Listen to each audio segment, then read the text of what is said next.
Hello दोस्तों, मैं अमित कुमार। आज हम बात करने वाले हैं कक्षा 11वीं के पहले चैप्टर समुच्चय की एक्सरसाइज 1.5 के क्वेश्चन नंबर 6 की। देखिए क्वेश्चन क्या कह रहा है।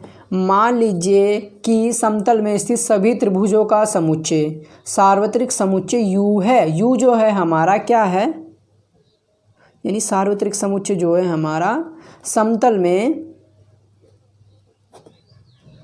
स्थित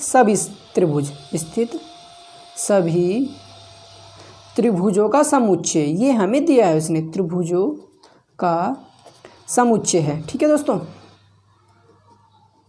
और कहा है यदि A उन सभी त्रिभुजों का समुच्चय है जिनमें कम से कम एक कोण 60 डिग्री से भिन्न यानी 60 डिग्री से अलग है। जो हमारा A समुच्चय है उसमें वे सारे के सारे त्रिभुज हैं जिनमें कम से कम एक कोण 60 डिग्री से अलग हैं। बाकी के तीनों कोण भी 60 डिग्री से अलग हो सकते हैं। मतलब ऐसा भी त्रिभुज हो सकता है जिसमें मान लिया ये 45 डिग्री हो, ये 45 डिग्री हो और ये 90 डिग्री हो जाए। मतलब कम से कम एक कोण तो ऐसा है जो 60 डिग्री से अलग है, बाकी के तीनों कोण भी 60 डिग्री से अलग हो सकते हैं। ठीक है दोस्तों, यहाँ पे कुछ ऐसे टाइप का भी हो सकता है। तो उसने कहा है जो A डैश होगा, देखिए जो हमारा A है वो क्या है, कम से कम एक कोण 60 डिग्री से भिन्न ऐसे समुच्चय का त्रिभुजों का समुच्चय। तो लिख देंगे हम सभी त्रिभुजों का समुच्चय जिनमें तीनों कोण 60 डिग्री के हो, 60 डिग्री के हो।